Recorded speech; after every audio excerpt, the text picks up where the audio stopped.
자, 오늘은 낡은 신앙생활과 싱싱한 신앙생활이란 제목으로 주님의 말씀을 전해드리겠습니다. 우리 말씀 읽겠습니다. 마태복음 9장 14절에서 17절 말씀인데요. 읽겠습니다. 그때 요한의 제자들이 예수님께서 와서 말했습니다. 우리들과 바리새파 사람들은 자주 금식을 하는데 왜 선생님의 제자들은 전혀 금식을 하지 않습니까? 예수님께서 이들에게 대답하셨습니다. 결혼식에 참석한 사람들이 신랑과 함께 있을 때 슬퍼할 수 있느냐? 그러나 신랑을 빼앗길 날이 올 텐데 그때는 금식할 것이다. 그 누구도 새 천조각을 낡은 옷에 대고 깁지 않는다. 만일 그렇게 하면 새 천조각이 그 옷을 잡아당겨 더 심하게 찢어질 것이다.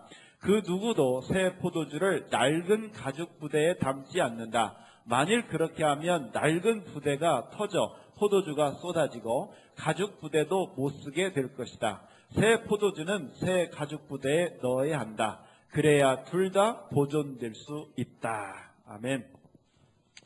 여기서 이제 앞에 말씀에 보면 요한의 제자들 이렇게 14절에 나오는데 저 요한은 누구냐면 예수님의 제자 요한이 아니라 사람들에게 세례를 베풀었던 세례 요한을 말하는 것입니다. 이 세례 요한의 제자들이 어느 날 예수님께 찾아와서 물었습니다. 우리는 자주 금식을 하는데 왜 선생님의 제자들은 금식하지 않습니까? 물어보는 거예요. 저는 좀 이상하게 생각이 됐어요. 아니 그걸 왜 지가 물어봐? 예수님의 제자, 예수님한테 와서 자기들이 금식하든 말든 예수님의 제자가 금식하든 말든 왜 물어볼까 생각해봤어요. 그랬더니 좀 억울한 마음이 드는 것 같아요. 한번 생각해 보세요. 자기 스승, 자기 선생 세례 요한은 일주일에 2번씩, 문헌에 보니까 일주일에 월요일, 목요일 날 금식을 정해서 금식을 시켰다고 그래요. 일주일에 2번씩이나 금식을 시켜서 우리는 금식을 하는데 아니 예수님의 제자들을 보니까 맨날 먹고 마시는 거예요. 억울한 마음이 들지 않겠어요? 아니 똑같이 하나님을 믿는데 왜 이렇게 신앙생활이 다를까? 이 억울한 마음, 또 궁금한 마음 이런 게 생겼을 것 같아요. 이상하다. 왜 우리만 이렇게 힘들게 신앙생활하지? 저렇게 좀 맨날 먹고 마시고 즐겁게 신앙생활하면 안 될까? 왜 그럴까?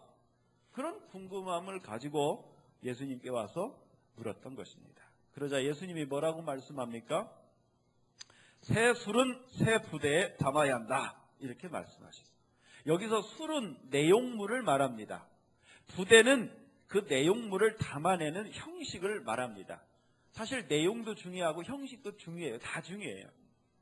이걸 신앙적으로 비유하면 술은 뭐냐? 하나님을 믿는 우리들의 믿음이 술이에요. 그러면 부대는 뭡니까? 그 믿음을 표현하는 방식인 신앙생활이 이게 부대인 거예요. 그래서 이 신앙생활 형식은 다 달라요. 이슬람 다르고 불교 다르고 다 종교마다 그런 부대가 다르다는 것이죠. 새 술은 어떤 거냐?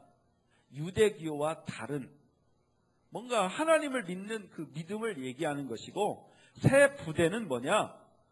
그 믿음을 표현하는 방식이 유대교하고 좀 달라야 된다. 그런 얘기를 하신 것입니다. 그렇다면 무엇이 다른가 하는 것이죠.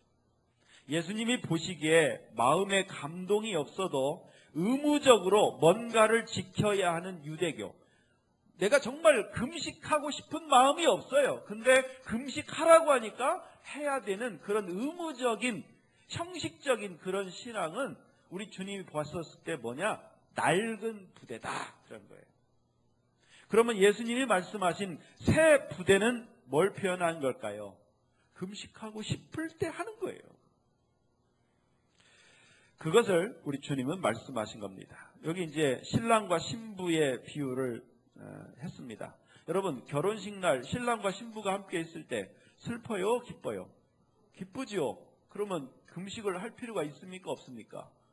누가 결혼식 날 금식을 합니까? 물론 이제 막 손님들 막 맞이 아니라고 어떻게 밥도 못 먹고 그럴 수도 있지만 일부러 금식하는 사람은 없지요.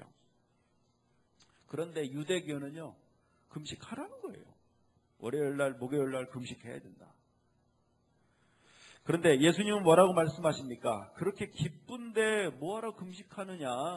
그러나 신랑을 빼앗길 때가 오는데 그때는 누가 금식하라고 안 해도 우러나와서 금식을 하게 될 것이다. 그래서 유대교는요, 의무적인 낡은 신앙생활이고 기독교는 자유로운 정말 싱싱한 신앙생활이에요. 내가 하고 싶을 때 하는 거예요. 그런데 원래 유대교도 처음에는 예수님이 말씀하신 것처럼 정말 자원하는 마음으로 유지되는 그런 싱싱한 신앙생활을 했었습니다. 자, 말씀 보겠습니다. 출애굽기 35장 21절 말씀인데요. 읽습니다. 마음이 움직인 사람, 스스로 바치기를 원하는 사람은 여호와께 예물을 가져왔습니다. 그 예물은 회막과 그 안에서 쓸 모든 도구와 특별한 옷을 만드는 데 쓸 것이었습니다. 네, 이 출애굽기는 뭐냐? 이 유대교가 처음에 시작되는 단계예요. 여러분, 처음에 시작할 때는 순수한 마음으로 시작을 해요.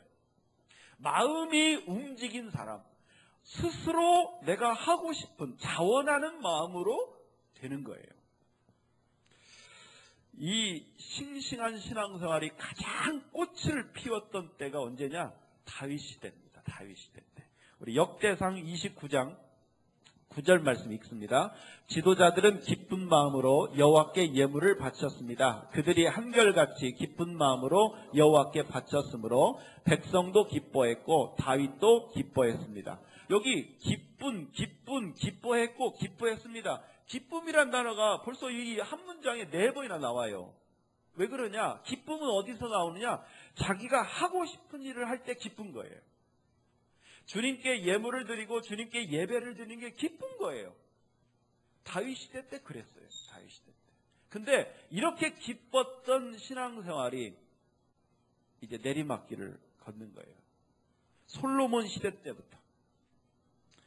이 솔로몬 시대 때부터요, 유대교가 의무적인 종교, 낡은 신앙생활로 변질되기 시작합니다. 왜 그런지 아세요? 솔로몬이 예루살렘 성전을 지으려고 7년 동안 공사를 했는데 이스라엘 백성들을 강제 노동을 시켰습니다. 하나님의 성전을 지키기 위해서. 명분은 좋지요? 근데 과정은 강제였어요. 그리고 7년 동안 예루살렘 성전을 져놓고 끝난 게 아니에요. 또 자기 솔로몬 왕궁을 지으려고 13년간을 강제 노동을 시켰어요. 도합 20년 동안 강제로. 내가 정말 하고 싶어서가 아니라 해야 되니까 강제 노동을 하고 난 이스라엘 백성들 어땠을까요? 기뻤을까요? 기쁘지 않았어요. 힘들었어요. 지쳤어요. 그래서 신앙생활이 이제 싱싱함을 다 잃어버리고 하라니까 마지못해서 하는 신앙생활. 그러니까 가급적이면 안 하는 거예요. 그러니까 이 유대교의 지도자들은 어떻게 했습니까? 자꾸 안 하는 거예요. 기도도 안 하고 성전에도 안 오고 헌금도 안 내고. 그러니까 어떻게 해요? 율법을 정해서 해야 된다. 그렇게 더 강하게 프레스를 가하게 되었습니다. 그러다가 이스라엘이 바벨론 제국에 멸망하게 됩니다. 바벨론 제국에 멸망해서 포로로 잡혀가서 포로 생활을 하게 돼요. 그러다가 다시 주님의 은혜로 귀환을 하게 됩니다. 자, 귀환을 하고 보니까 유대교 지도자들이 어떻게 했습니까? 야, 이제 우리에게 자유가 주어졌으니까 우리가 편하게 신앙생활 하자 그랬을까요? 아니면 우리가 신앙생활 열심히 안 해서 우리가 망한 거다. 우리가 더 열심히 신앙생활 해야 되겠다. 그랬을까요? 후자였어요. 후자. 그러면서 이 포로 귀환기 이후에 신앙생활을 더 강하게 강조했어요. 율법적으로. 그러면서 생겨난 파가 바리새파입니다. 바리새파. 그러니까 성경에 바리새파 나오죠? 이 바리새파는 율법을 강조하는 거예요. 이건 해야 되는 거예요. 하고 싶다고 하고 싶지 않다고 안 하는 게 아니라 해야 한다. 이걸 강조한 게 바리새파입니다. 그러니까 성경을 보면 세례 요한도 이 바리새파의 가르침대로 제자들을 가르쳤던 것 같아요. 오늘날 이런 유대교를 그대로 이어받은 게 뭡니까? 이슬람이에요, 이슬람. 대표적인 게 이슬람은 하루에 3번씩 탁 나팔 불면 기도하는, 막 엎드려서 기도하는 게 동일하게. 그리고 라마단이라고 들어보셨죠? 금식 기간이 있어요. 그래서 해가 떠 있을 때는 금식해야 된다. 그러니까 이 라마단 기간에는 낮에는 사람들이 아무것도 못 먹어요. 그 어떻게 되냐? 저녁쯤 되면 식당에 다 모여 있어요. 음식을 차려놓고 막 여기다가 시작하면 막 먹어요. 그런 금식을 해요. 왜? 해야 되니까. 그러나 예수님은 이런 의무적인 신앙생활을 낡은 부대라고 말씀합니다. 정말 진심으로 하나님을 믿는 그 믿음은, 그런 새 술과 같은 그런 믿음, 정말 순수한 믿음은 이런 낡은 부대에 담아두면 안 된다는 거예요. 정말 새 부대, 자원하는 사람들이 심령으로, 기쁨으로 주님께 드리는 그런 신앙생활을 해야 한다 하는 것입니다. 지금은 율법대로 유지되는 구약시대가 아니라 성령님이 각 성도들을 감화감동하시면서 인도하시고 이끌어가시는 성령시대입니다. 지금은 성령시대라고 말합니다. 그렇기 때문에 성령님과 동행하는 성도들에게는 특징이 있어요. 어떤 특징이 있는지 볼까요? 누가복음 4장 18절에서 19절 말씀 읽겠습니다. 주님의 성령이 내게 내리셨다. 이것은 하나님께서 내게 기름을 부으셔서 가난한 자에게 복음을 전파하게 하려는 것이다. 포로들에게 자유를 선포하고 못 보는 자들에게 다시 볼 수 있음을 선포하고 억눌린 사람들에게 해방을 선포하려고 나를 보내셨다. 주님의 은혜의 해를 선포하라고 하셨다. 여기 성령님이 내게 임하셨다. 그리고 복음을 전하게 하셨다. 근데 그 복음의 내용이 뭐냐? 크게 세 단어로 말하면 뭐냐? 자유, 해방, 은혜입니다. 은혜. 자유, 해방, 은혜입니다. 의무적으로 해야 된다? 이건 율법이다? 이런 게 아니에요. 그리고 은혜라는 거예요. 은혜. 은혜는 뭡니까? 거저. 내가 값을 지불하고 받은 게 아니라 거저 받은 거예요.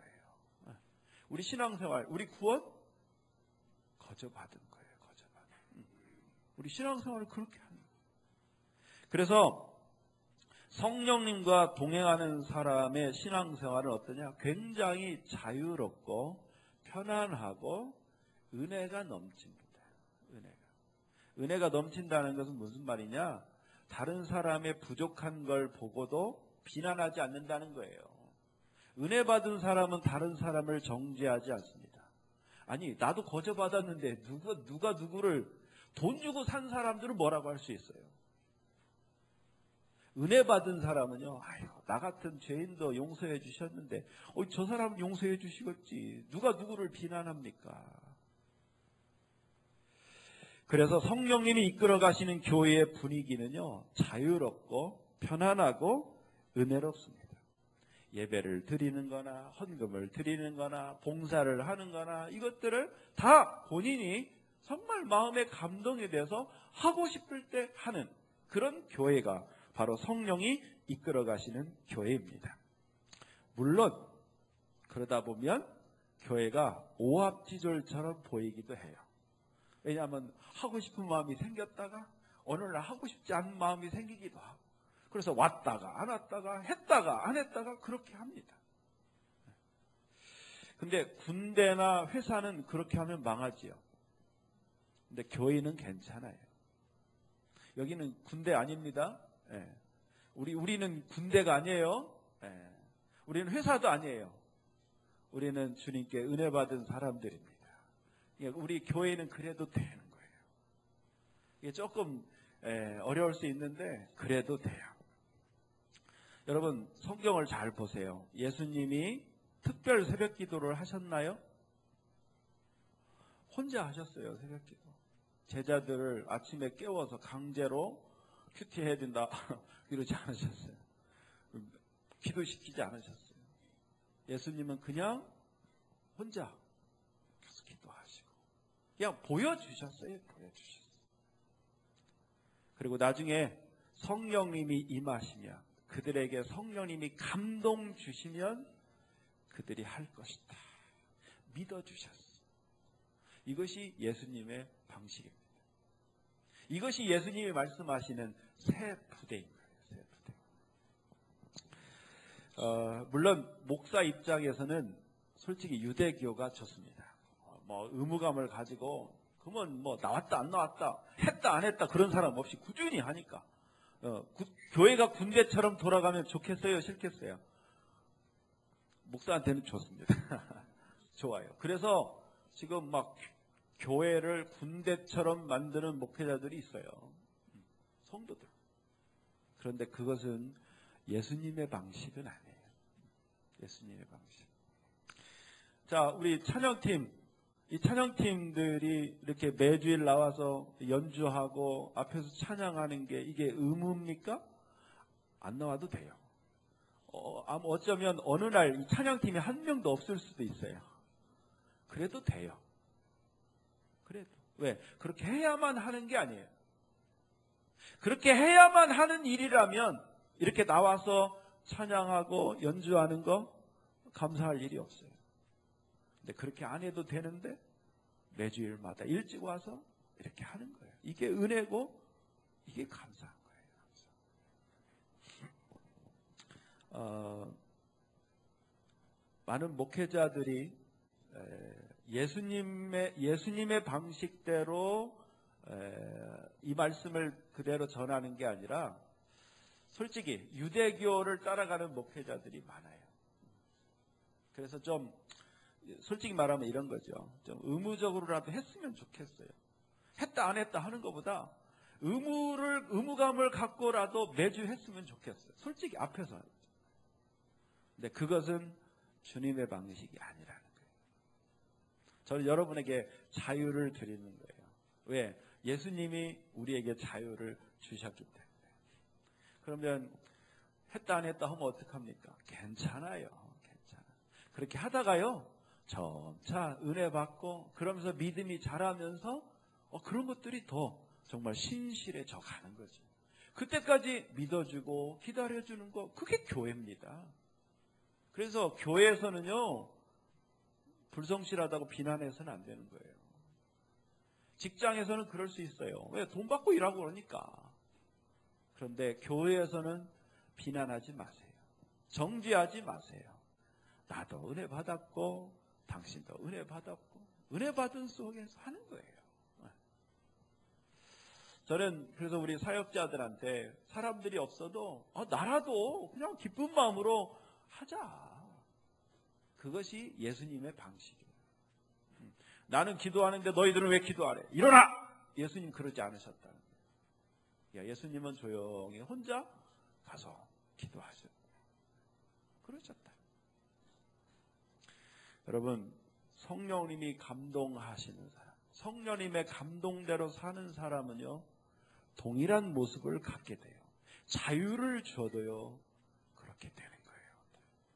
자, 혹시 의무감 때문에 누가 억지로 여기 이 자리에 끌려오신 분 있습니까? 그런 분들은 죄송한데 이렇게 편하게 가셔도 됩니다. 근데 그렇지 않다면, 성령님이 나를 이끄셨다면 여러분 계속해서 성령님의 그 감동대로 사시기 바랍니다. 그것이 바로 정말 싱싱한 신앙생활인 거예요. 지난 주일날 우리 김미희 집사님 환갑 잔치를 벌였잖아요. 다른 주일마다 설거지 그릇이 더 많이 나온 거예요. 근데 이제 또 그 매주마다 우리 유니세랑 로에나가 또 설거지 봉사를 또 자원해서 하는데 또 지난주는 유니세도 못 나왔고 이 설거지를 누가 하나 걱정이 돼가지고 내가 주방을 딱 들어가 보니까 이 최영국 패밀리가 그냥 설거지를 하고 있는 거예요. 애기 아빠들 3명은 막 설거지하고 우리 형국 형제랑 길재 형제는 뒤에서 막 그릇 닦아서 다 담고 그런 모습을 보니까 얼마나 기쁘던지. 매주 하라는 얘기는 아닙니다. 그 어떻게 된 거냐 그랬더니 전주에 설거지 한번 하자는 얘기를 했다는데 그날 딱 걸린 거예요. 작은 일이지만 저는 그렇게 감동되는 대로 신앙생활 하는 것이 가장 좋다고 생각합니다. 설거지 않고 가셔도 돼요. 그러면 주중에 사모님이랑 저랑 열심히 하겠습니다. 네. 여러분, 주일 성수란 말 들어보셨죠? 주일 성수라는 말이 무슨 말이겠습니까? 한자로 쓰면 거룩하게 지켜야 된다, 이런 얘기겠죠. 저는 그런 이야기를 좀 안 쓰지요. 왜냐하면 싫어합니다. 왜냐하면 주일 예배를 잘 안 지키는 성도들에게 지키라는 강요의 의미가 담겨 있기 때문에 그렇습니다. 우리 성도들이 주일 예배에 나와서 주님께 예배드리는 이유는요, 의무적으로 이 예배의 자리를 지키기 위해서가 아닙니다. 주일 성수라는 말은 지켜야 된다라는 말에 포커스가 가 있는 거예요. 그것이 잘못된 거예요.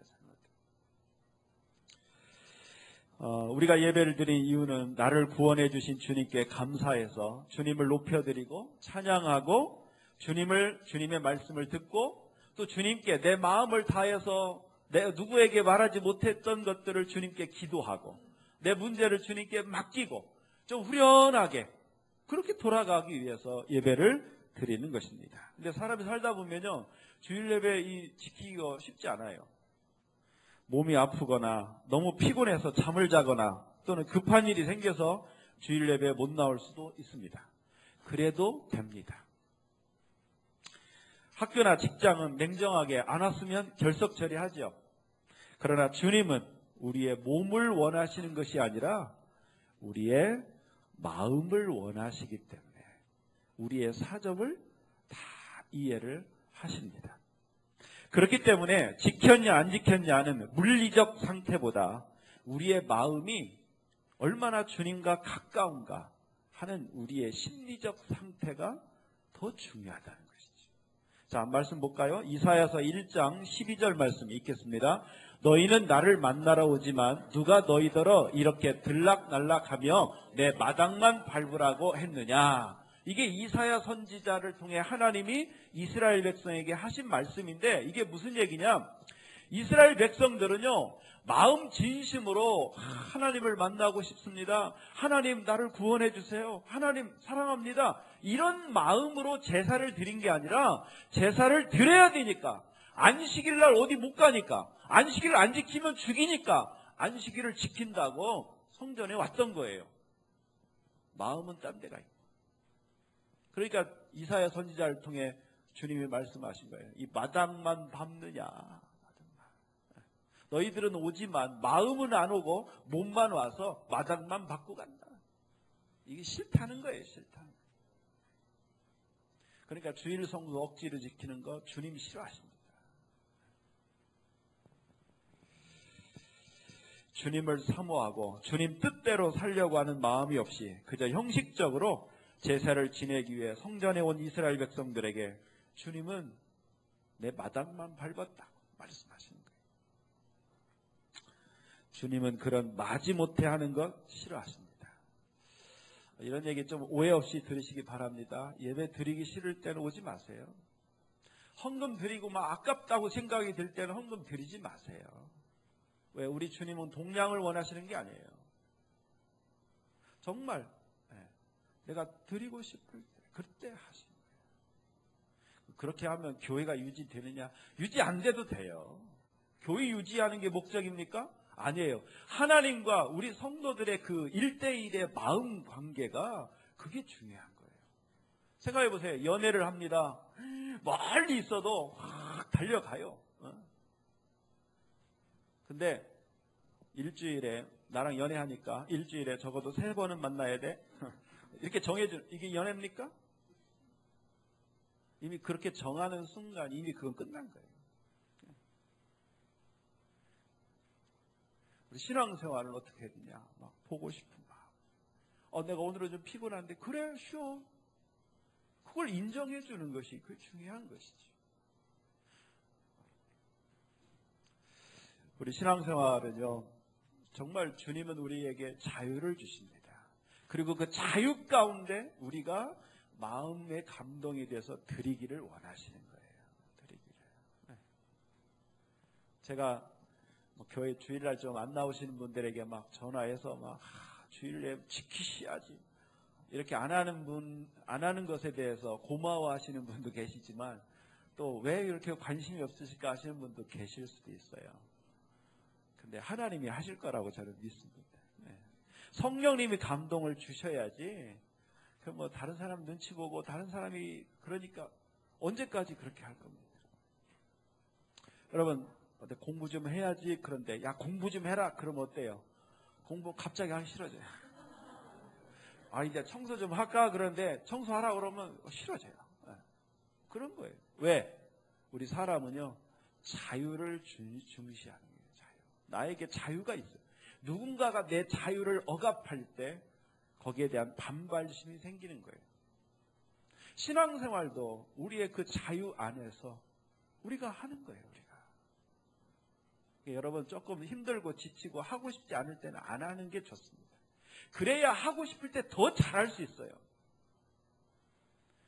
솔직히 나를 구원해 주신 주님께 감사한 마음이 어떻게 1년 360일 똑같을 수 있어요? 안 그래요?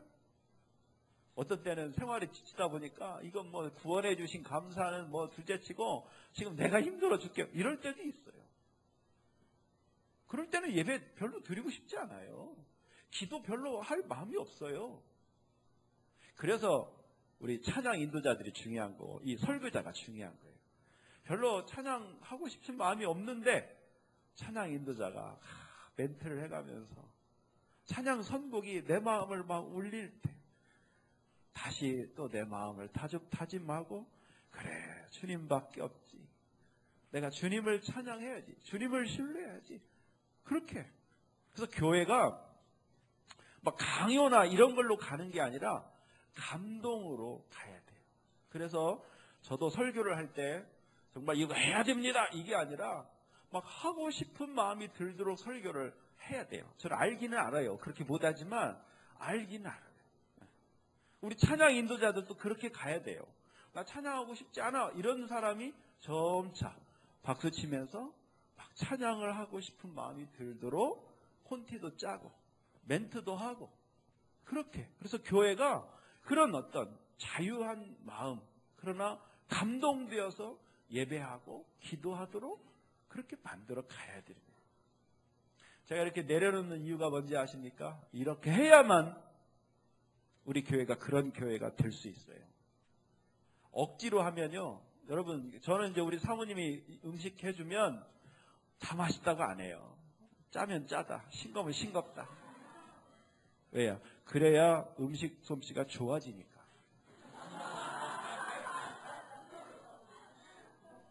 교회도 그래요. 의무적으로 신앙생활을 하면요. 정말 감동이 어떤 건지를 몰라요. 그래서 저는 하기 싫을 때는 하지 말라고 하는 거예요. 괜찮아요. 1년 365일 막 칼같이 분대처럼 주님 우리에게 그런 걸 원하실까요? 그건 노동이지요. 그 신앙생활이 아닙니다. 우리 신앙생활 정말 우리 주님이 주신 그 자유. 여러분 예수님의 마음이 느껴지시나요? 막 의무적으로 하는 막 눌려있고 막 해야 되니까 이런 그런 이스라엘 백성들에게 우리 주님은 그 낡은 부대라고 말하는 거예요. 우리 주님은 자유를 주시는 거예요. 기뻐해라. 금식 왜 하냐? 하고 싶을 때 해라. 여러분 중에 혹시 금식해야 된다고 뭐 느껴진다면 여러분 금식하세요. 그러나 금식 날짜 정해놓고 하지 마세요. 제가 볼 때 믿음으로 사는 사람은 금식할 일이 없어요. 왜냐? 안 좋은 일이 생길 때도 좋게 하나님이 해주실 건데요. 금식 뭐하러 합니까? 믿음으로 우리가 잘 해석을 해야 돼요. 저는 우리가 이제 뭐 아까 건물주 얘기를 했지만 저는 좋지 않은 일이 생길 때도 그것이 지금 당장 좋지 않은 일처럼 보이지만 전능하신 하나님이 왜 이걸 허락하셨을까? 왜? 좋지 않게 끝나라고? 그럼 하나님 믿을 필요 없지요. 근데 우리 하나님은요 그런 분이 아니에요. 고난을 축복으로 바꾸실 수 있는 하나님이십니다. 그렇기 때문에 지금 당장 고난을 보고 막 힘들어하고 막 금식하고 물론 그럴 수 있어요. 내가 감당하지 못하면 그렇게 해서라도 마음이 편하면 하셔야 돼요. 그러나 정말 큰 믿음을 갖고 있다면 지금은 고난일지라도 주님은 반드시 축복으로 바꿔주실 거야. 이런 믿음이 있다면 그렇게 금식할 필요 없는 것이지. 우리 주님의 말씀이 그런 거예요. 여러분, 신앙생활 자유롭고 평안하게 하시기 바랍니다. 행복하게 하시기 바랍니다. 단 이런 마음이 있었으면 좋겠어요. 우리 한번 같이 고백해 볼까요? 주님 사랑합니다. 주님 없이는 살 수 없습니다. 주님 나를 축복해 주세요. 내가 주님 뜻대로 살겠습니다. 여러분의 그 마음만 주님께 온전히 드린다면, 그래, 내가 너와 함께 하겠다. 여러분, 진짜 예배는 겉으로 입만 뻥끗하는 찬양이 아니에요. 내 마음, 주님, 내 인생을 주님께 맡깁니다. 주님 뜻대로 살겠습니다. 그 마음을 주님은 기뻐 받으시는 줄 믿으시기 바랍니다. 기도하겠습니다.